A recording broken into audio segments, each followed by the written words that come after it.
हाँ, हेलो बच्चों, नमस्ते।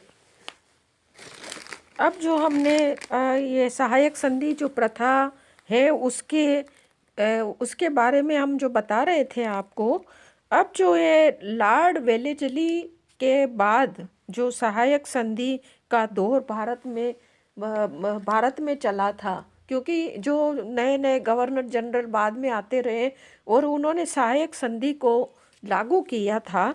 और वो जो राज्य कौन कौन से थे, जब तक वेलेजली यहाँ पर भारत में रहा, तब तक इसने 7 राज्यों पर सहायक संधि की शर्तों को मतलब थोप करके और बहुत सारा जो है धन कमाया और साथ ही कंपनी की शक्ति मजबूत की थी। अब जो है वेलेजली के जाने के बाद जो है किस तरह से भारतीय राज्यों पर ये सहायक संधि का दौर चला था और कौन कौन से गवर्नर जनरल थे इन्होंने ये संधि लागू करवाई थी, उसके बारे में पढ़ेंगे। हमने ऊपर बताया था कि सिंधिया और भोसले को पराजित करके लॉर्ड वेलेजली ने उनसे सहायक संधि कर ली थी और इनके द्वारा स्वीकार कर लेने के बाद होल्कर ने अंग्रेजों के विरुद्ध जो है युद्ध की घोषणा कर दी। वेलेजली ने जनरल लेक को होल्कर के विरुद्ध भेजा सेना लेकर, और यद्यपि भरतपुर के शासक ने वेलेजली की सहायक संधि स्वीकार कर ली थी, किंतु इस समय जो है भरतपुर के शासक ने अंग्रेजों से हुई संधि को तोड़ करके होल्कर का साथ दिया था। जनरल लेक ने होल्कर को अनेक स्थानों पर पराजित किया, किंतु उसकी शक्ति पूरी तरह से वो खत्म नहीं कर सका, क्योंकि जनरल लेक भरतपुर के शासक से उलझ गया और वो न तो भरतपुर के शासक को अधीन कर सका और न ही होल्कर की शक्ति को समाप्त कर सका। ये बात हमने पहले भी आपको बताई थी। और इस असफलता के कारण इंग्लैंड में वेलेजली की कटु आलोचना हुई और वेलेजली ने जो है अपनी जो गवर्नर जनरल के पद से त्यागपत्र दे करके स्वदेश लौट गया, ब्रिटेन लौट गया। ब्रिटेन जाने के बाद 1805 में लॉर्ड कर्नवालिस दूसरी बार भारत में गवर्नर जनरल बनकर आया, लेकिन कुछ ही दिनों में उसकी जो है यहाँ पर हाजीपुर बिहार में है, उत्तर पूर्व के गाजीपुर, हाजीपुर नहीं, गाजीपुर उत्तर प्रदेश में उसकी मृत्यु हो गई। और जॉर्ज पालो जो है उसके बाद 1807 में लॉर्ड मिंटो गवर्नर जनरल बनकर भारत में आए, किंतु कंपनी के बोर्ड ऑफ डायरेक्टर्स ने वेलेजली की नीति का अनुमोदन नहीं किया था। अतः इन दोनों गवर्नर जनरलों ने हस्तक्षेप की नीति का अनुसरण किया कि भारतीय राज्यों में आपस में कुछ भी हो, हम वहाँ पर हस्तक्षेप नहीं करेंगे। यह नीति इन लोगों ने अपनाई थी। जॉर्ज बोलन ने तो वेलेजली के द्वारा संपादित राजपूत राज्यों से हुई संधि को भी रद्द कर दिया था। लेकिन जब निजाम ने सहायक संधि से मुक्त होने के लिए प्रस्ताव किया तो उसने इनकार कर दिया था।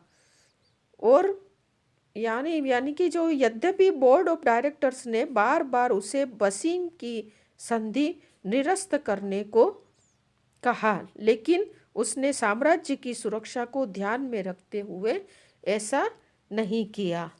लॉर्ड मिंटो ने महाराजा रंजीत सिंह के साथ 1809 में अमृतसर की संधि की और रंजीत सिंह को सतलज नदी के पार के प्रदेशों के तक बढ़ाने से रोक दिया था। और उसने 1809 ईस्वी में सिंध में अमीरों से संधि करके सिंध प्रदेश में कंपनी के लिए अनेक व्यापारिक सुविधा प्राप्त कर ली थी। अब समय के साथ हस्तक्षेप की नीति का अवलंबन करना जो है कंपनी के लिए बहुत कठिन होता जा रहा था। लॉर्ड क्लाइव जो था उसने कंपनी की गतिविधियों को बंगाल तक सीमित रखने का जो तर्क दिया था, अब वो तर्क जो है लागू नहीं हो रहा था, क्योंकि अब अप्रासंगिक हो चुका था। अतः वेलेजली के बाद जो भी गवर्नर जनरलों के लिए इस नीति को का अवलंबन करना बड़ा मुश्किल हो गया था। इसलिए एक समय ऐसा भी आया जब निश्चित रूप से हस्तक्षेप की नीति का परित्याग कर दिया गया, और इस समय लॉर्ड मिंटो के बाद आने वाले गवर्नर जनरल लॉर्ड हेस्टिंग के शासनकाल में यह समय आ गया कि जब हस्तक्षेप की नीति का पूरी तरह से परित्याग करके कंपनी के साम्राज्य का विस्तार भारत में करना है ना। हाँ, अब जो है हम बताएंगे कि लॉर्ड मिंटो जो है उसके बाद लॉर्ड हेस्टिंग्स को जब गवर्नर जनरल का पद मिला और वो ब्रिटेन से भारत आया, तो 4 अक्टूबर 1813 ईस्वी को लॉर्ड हेस्टिंग्स जो है वो कलकत्ता पहुंचा। लॉर्ड वेलेस्ली के शासनकाल के पश्चात लॉर्ड हेस्टिंग्स के शासनकाल में ही ब्रिटिश साम्राज्य का विस्तार जो है वो वापस शुरू हो गया। भारत में यह विस्तार वापस शुरू हो गया। भारत आने से पूर्व में जो है लॉर्ड हेस्टिंग्स जो है इसकी आलोचना किया करता था कि मतलब वो वेलेस्ली की जो नीति थी ये साम्राज्य विस्तार की, वो इसकी आलोचना किया करता था। लेकिन जब उसने इस नीति का बराबर अध्ययन जब इसने इसका अध्ययन किया तो उसने पाया कि नहीं, भारत में मतलब ये कंपनी के राज्य को बढ़ाना ये ही सर्वोच्चता रहेगी, है ना। इस नीति को अगर भारत में कंपनी का राज्य मतलब स्थायी करना है तो साम्राज्य विस्तार की नीति का अनुसरण करना जरूरी होगा। लॉर्ड हेस्टिंग्स के आगमन के समय भारत में जो है मराठा शक्ति जो है वो बहुत ही शक्तिशाली थी, और विशेषकर जसवंत राव होलकर और दौलत राव सिंधिया इन्होंने मतलब इन दोनों ने दक्षिण में ही नहीं उत्तरी भारत में और मध्य भारत में भी अपना प्रभुत्व स्थापित कर लिया था। यद्यपि वेलेस्ली ने मराठों पर भीषण प्रहार करके इनकी शक्ति को कम जरूर किया था, लेकिन वेलेस्ली के जाने के बाद कर्नवालिस, बार्लो, लॉर्ड मिंटो की हस्तक्षेप की नीति के कारण मराठा शक्ति जो है वो वापस उठने लगी थी, इनका उत्कर्ष होने लगा था। मराठों के अलावा जो है मराठों के सहायक जो थे पिंडारी भी अपनी शक्ति में वृद्धि कर रहे थे। पिंडारी का नेता जो आमिर खान था अत्यधिक शक्तिशाली हो गया था, और उसने ब्रिटिश क्षेत्रों में जो है लूट मार शुरू कर दी थी।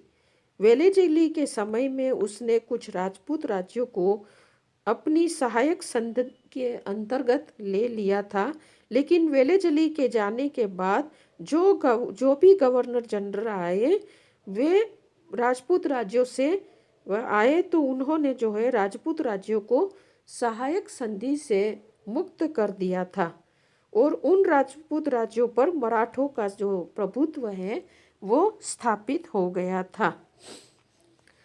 अब हिमालय की तराई जो है उसमें गोरखे भी शक्तिशाली हो गए थे, और इन्होंने भी कंपनी की राज्य की सीमाओं पर धावे बोलना और अतिक्रमण करना शुरू कर दिया था। तो ऐसी परिस्थितियों में जब भारत में लॉर्ड हेस्टिंग्स आया तो उसने ये अनुभव किया कि कंपनी का राज्य को यदि भारत में स्थायी करना है तो हमें हस्तक्षेप की नीति को छोड़ना पड़ेगा, तभी कंपनी के साम्राज्य का विस्तार भारत में किया जा सकेगा। लॉर्ड हेस्टिंग्स ने सबसे पहले गोरखों की शक्ति को कुचलने के लिए नेपाल से युद्ध किया और गोरखों को पराजित करके उनको फरवरी 1816 में संगोली की संधि स्वीकार कराई। उसके बाद उसने पिंडारियों का दमन किया, और पिंडारियों का दमन चल ही रहा था कि उसे मराठों से उलझना पड़ा। और उसके बाद तीसरा या अंतिम आंग्ल मराठा युद्ध हुआ, जिसमें मराठियों की निर्णायक पराजय हुई। हेस्टिंग्स ने मराठा राज्य को ध्वस्त कर दिया और पेशवा मतलब निर्धारित करके उससे बिठूर भेज दिया। और सतारा का एक छोटा सा राज्य था, वो शिवाजी के वंशज प्रताप सिंह को देकर उसके साथ ही एक संधि कर ली। और इस तरह से लॉर्ड हेस्टिंग्स ने जितने भी मतलब जो प्रतिद्वंदी थे उनका अंत किया था। अतः अंग्रेजों की सर्वोच्चता की अब चुनौती देने वाला कोई भी नहीं बचा था। राजपूत राज्यों से भी मराठों का प्रभुत्व समाप्त हो जाने से अब हेस्टिंग्स को राजपूत राज्यों को अपने अधीन करने का अवसर मिल गया। लॉर्ड हेस्टिंग्स जो है वो उसका जो मानना था कि राजपूत राज्यों को अधीनता में लाकर राजपूत राज्यों के साधनों से कंपनी की सुरक्षा को बल प्रदान किया जा सकता है, जिससे कंपनी का प्रभाव जो है पश्चिमी भारत में भी स्थापित हो जाएगा। और कंपनी को जो है अभी सिखों से भी निपटना था और अफगानिस्तान की ओर से होने वाले आक्रमणों के विरुद्ध सुरक्षा प्राप्त करने के लिए सिंध पर भी अपना हक जमाना था। इसलिए लॉर्ड हेस्टिंग्स ने राजपूत राज्यों से संधियां की, और जिसका जो है जिसके बारे में हम जो है आगे के अध्याय में पढ़ेंगे।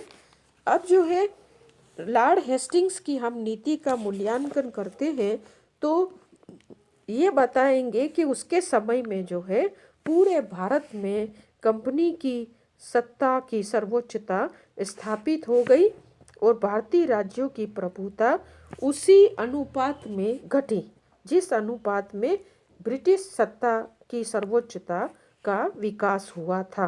और भारतीय राज्यों को बाहरी प्रभुता पर अंग्रेजों का भारतीय राज्यों की बाहरी प्रभुता पर अंग्रेजों का नियंत्रण स्थापित हो गया। और अब जो है हम ये कहेंगे कि भारतीय जो मतलब हेस्टिंग्स ही एक ऐसा जो था जिसने इस सहायक संधि का जो शिकंजा है उसको पूरी तरह से कसा था।